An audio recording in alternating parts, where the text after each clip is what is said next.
Lige nu der har vi ringet til Michael Schuster Overgaard, der er stifter af RaceDays.dk. Og det er fordi, at der på denne fredag kommer til at ske noget helt nyt i Skjern. Der er der nemlig lovligt street race for allerførste gang. Og velkommen til, Michael. Jo, tak. Prøv lige at fortælle om, hvordan det her lovlige street race det er kommet i værk. Jamen, det startede jo allerede i år 2014 med, at Aalborg Kommune de afsat penge til at lave et lovligt projekt i Aalborg, sjovt nok, for at hjælpe unge mennesker med at udøve deres sport her lovligt. Og det resulterer jo så i, at vi har faktisk løst det problem i Aalborg og omegn med det ulovlige street race. Jeg har så fået en henvendelse fra Skjern af, om at de kunne også godt tænke sig en løsning, som vi har i Aalborg, nede hos jer. Og efter jeg har snakket med kommunen og de unge mennesker, og så har vi simpelthen fundet ud af, at vi laver samme løsning nede i Skjern. Og prøv lige at fortælle, hvad det er for en løsning. Hvor stort et setup er det? Det er et stort setup. Vi har fået lov til at afholde de her 5 årlige race her. Der bliver ikke 5 i år, men jeg regner i hvert fald med, at vi afholder nok også 2 race i år. Men igen, det kommer an på vejret. Men så for næste år så afholder vi 5 race, og det gør vi selvfølgelig om sommeren, kan man sige, hvor vejret det er til at afholde race. Men ja, det er et stort setup på den måde, at vi afholder race fra kl. 20 til kl. 24 inden fredag aften. Og så skal vi selvfølgelig bruge tid på før, at vi starter racet med at sætte op og alle de ting, og så selvfølgelig også bagefter med at pille ned. Og så jo, det er faktisk et rimelig stort setup. Og hvornår skal man sådan begynde at indfinde sig på pladsen? Jamen, vi åbner porten kl. 19. Vi starter selve racet kl. 20 til kl. 24. Så man kan få adgang fra kl.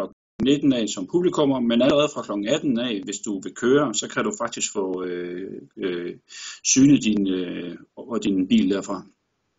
Ja, fordi altså, hvem er det, der kan komme og køre, og hvad kræver det? Kræver det en speciel bil, eller kan alle komme? Alle kan faktisk komme og køre. Det kræver, det er, at din bil selvfølgelig lever op til nogle banale sikkerhedskrav. Og det er med, at man har fastspændt batteriet. Der er ikke nogen løse genstande i bilen. Man også har en hjelm, og det er ikke en cykelhjelm, vi taler om eller noget, men det er simpelthen en hjelm, for man enten kan køre på motorcykel eller noget af den stil. Så det er sådan groft sagt, hvad krav der nu er. Og hvad tror du, de unge synes om det her lovlige street race? Er der måske nogen, der synes, at det er lidt mere spændende, hvis det er ulovligt, og vi går lidt bange for, at politiet de kommer? Altså, der er altid nogen, der vil være, hvad skal man kalde det på færdsjord. Det kan vi ikke komme udenom, men altså kunsten består i, at det er så få som muligt. Og kommunen har jo også sagt til mig, det er, prøv at høre, hvis vi skal gå ind i det her projekt med den her håndsrækning her, så kræver det jo, at det er ulovlige race, at det hører op jo. Og hvad jeg kan forstå på de unge mennesker dernede, og de andre kontakter, jeg har dernede, jamen så er det ulovlige race holdt med at køre dernede. Og hvad for en følelse håber du, og også at publikum står med, når aftenen den er over? Jamen jeg håber på, at de står med en følelse af, at jamen, det her det er et fedt projekt. Det er, at man kan vise, at det her det kan lade sig gøre lovligt.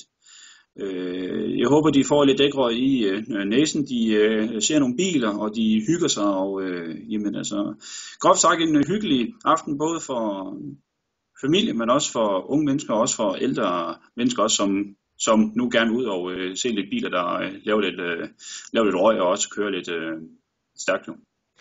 Og prøv lige kort her til sidst lige at fortælle, hvor det er, man skal dukke op hen, hvis man ikke lige er så kendt i Skjern. Det er Ferudanvej, hvor der er afsat nu 2 gange 60 meter autoværn. Og hvis man kører forbi derude, så kan man jo lige dreje ned, og så kan man se, hvor autoværn er. Og så er det jo faktisk der, vi afholder race på fredag. Og det officielle race, det går altså i gang fra kl. 20, men kom gerne i god tid. Og det var altså Michael Schuster Overgaard, vi her havde ringet til over en Skype-forbindelse, der har stiftet RaceDays.dk. Og som en lille bonusoplysning kan jeg fortælle, at Radio Max sender stemningsrapporter, og det gør vi altså fra kl. 19, og det er altså den her fredag, du skal være klar.